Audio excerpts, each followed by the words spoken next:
Hello my viewers, इस video में हम डिटेल में रिबारिंग के बारे में समझेंगे। तो पहले जानते हैं कि रिबारिंग क्या होता है, उसके बाद हम लाइव वीडियो में देखेंगे कि रिबारिंग किस तरह से किया जाता है, उसका कंप्लीट प्रोसेस क्या होता है। तो पहले समझते हैं रिबारिंग क्या होता है। मान लीजिए कि आपको एग्जिस्टिंग कंस्ट्रक्शन या फिर एग्जिस्टिंग स्ट्रक्चर में कोई न्यू स्ट्रक्चर ऐड करना है, पर वो आप तब तक नहीं कर सकते जब तक कि वहाँ पर आपको स्टील प्रोवाइडेड ना हो। स्टील यानी सरिये, जब तक कि वहाँ पे आपको वो सरिये ना बाहर को निकले हुए हों तो आप उसमें वो न्यू स्ट्रक्चर ऐड नहीं कर सकते। इसी सरिये को, इसी स्टील को ऐड करने के लिए ही रिबारिंग किया जाता है। इसको एक और फाइन एग्जांपल से समझते हैं। मान लीजिए कि आपको एग्जिस्टिंग बिल्डिंग में एक न्यू बालकनी ऐड करनी है, पर वहाँ पर आपको कोई स्टील प्रोवाइडेड नहीं है, तो आपको एग्जिस्टिंग बिल्डिंग में अपने कुछ स्टील ऐड करनी पड़ेगी, कुछ सरिये पहले ऐड करने पड़ेंगे, फिर आप उसमें बालकनी ऐड ऑन कर पाएंगे। तो ये जो आपको स्टील ऐड करनी है, ये ही प्रोसेस आपका रिबारिंग कहलाता है। आई होप अब आप अच्छे से समझ गए होंगे कि रिबारिंग क्या होता है। तो चलिए फिर लाइव वीडियो में देखते हैं कि कंप्लीट प्रोसेस क्या होता है रिबारिंग का।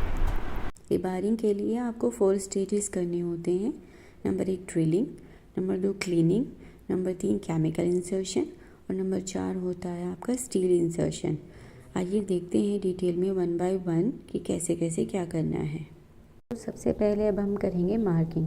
मार्किंग हमें क्यों करनी है? मार्किंग हमें इसलिए करनी है ताकि कितनी डिस्टेंस में हमारा स्टील आ रहा है वो प्रॉपर्ली मार्क हो जाए और किसी भी तरह की कोई गड़बड़ ना हो। तो पहले सारी मार्किंग कर लीजिए, उसके बाद फिर हम शुरू करेंगे ड्रिलिंग।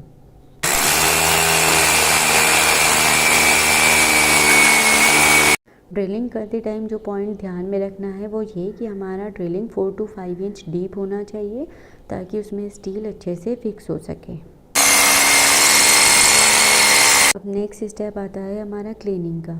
क्लीनिंग 2 तरह से होती है। पहला तरीका है आप एयर गन से उसे क्लीन कर दें, लेकिन अगर आपके पास वो नहीं है तो फिर आप उसे मैनुअली भी ट्रीट कर सकते हैं। तो ये रिबारिंग केमिकल है फिशर कंपनी का।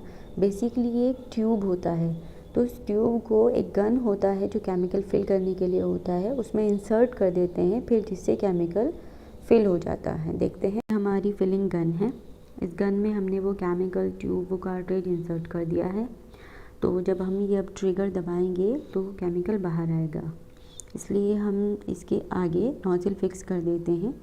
इसे अच्छे से टाइट कर लीजिए ताकि केमिकल सीधा होल में जाए और बिल्कुल भी वेस्ट ना हो। तो अब हमारी ये गन रेडी है, तो चलिए फिर फिल करते हैं। तो अब हम केमिकल फिल कर रहे हैं। केमिकल फिल करने के लिए आप बस ट्रिगर दबाते जाइए इस गन का, इस होल के अंदर, और केमिकल फिल होता जाएगा।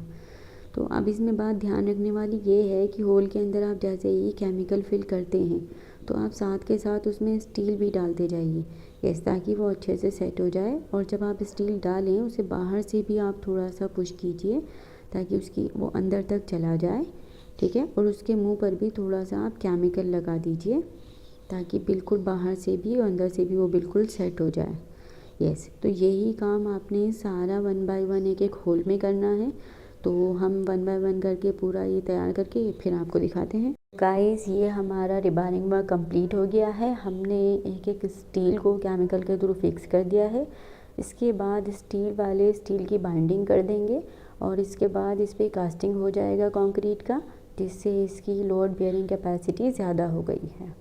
तो गाइस, ये हमारे अप्रेंटिसेस हैं जो कि रिबारिंग में यूज़ हुए हैं।